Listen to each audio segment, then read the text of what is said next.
Bonjour les amis, c'est Greg de chez Greg et Isa. Aujourd'hui, je vais vous parler du déni qui est une des étapes du deuil qu'il y a à faire dans votre relation dans le cadre d'une rupture amoureuse. Le déni, bon, je sais, vous n'êtes pas dans le déni. Moi-même, je ne suis pas dans le déni. Nous ne sommes pas dans le déni. D'ailleurs, si nous l'étions, nous le saurions, non? Mais en fait, non. Parce que si nous le savions, alors nous aurions déjà commencé à en sortir, hein. Nous avons appris à être forts, alors pour y arriver, nous avons appris à contrôler nos émotions, à les enterrer dans notre subconscient, à ne plus les ressentir, comme si elles n'allaient pas de nouveau émerger. Aujourd'hui, je ne vais pas vous parler de solutions concernant le déni, je vais juste vous lister 10 signes que vous êtes probablement dans le déni. Parce qu'en fait, c'est en soi-même une solution. À partir du moment où vous commencez à le reconnaître, on pourra passer à la phase suivante et à avancer.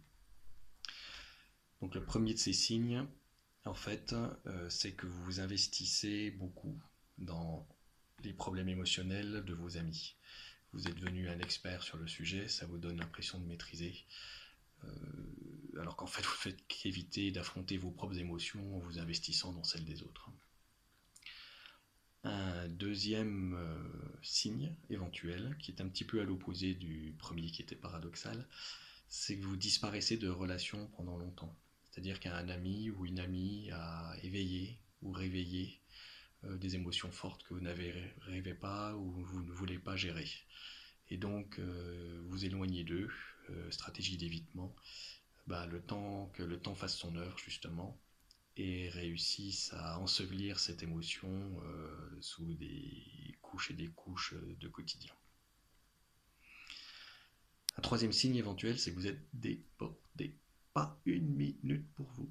Vous allez d'un rendez-vous à une obligation, à une sortie, avant de repartir à un rendez-vous. Pas une minute pour vous. Et c'est tout bénéfice.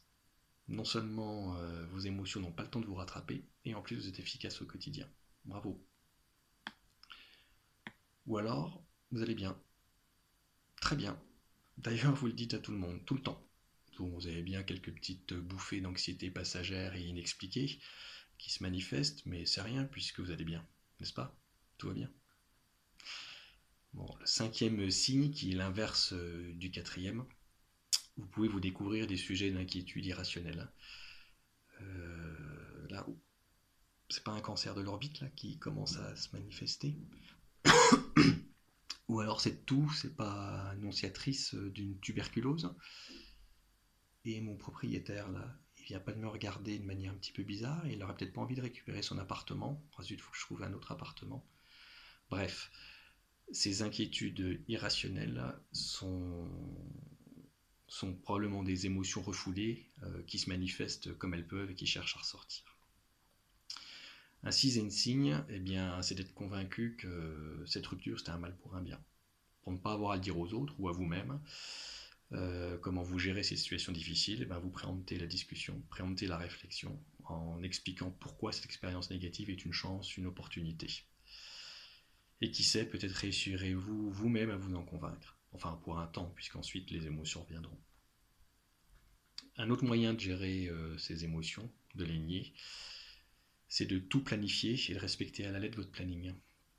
Comme ça, il est hors de question de laisser au quotidien et à son lot d'incertitudes et surprises la possibilité de faire irruption dans votre vie. Vous voulez absolument contrôler la situation pour pouvoir anticiper sur ce que seront vos émotions et pouvoir les gérer. Pas d'imprévus, pas de surprises, pas d'émotions fortes et spontanées.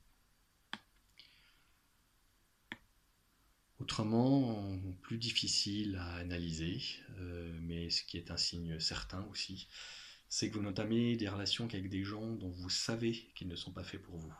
Comme ça, vous n'avez pas besoin de prendre le risque de vous investir sentimentalement et de risquer d'être déçu si la relation ne fonctionne pas. Malin, non, hein. Que des mauvaises relations pour être certain de ne pas être déçu. Sinon, ça vous fera sourire celui-ci. Vous pouvez aussi tout tourner à la dérision, faire de vos sentiments une blague, impressionner les autres par votre sens de l'humour, votre capacité de recul, votre capacité d'autodérision. Qui est bien la preuve que vous avez su vous en sortir, prendre de la hauteur et que vous allez bien, non? Bonne blague.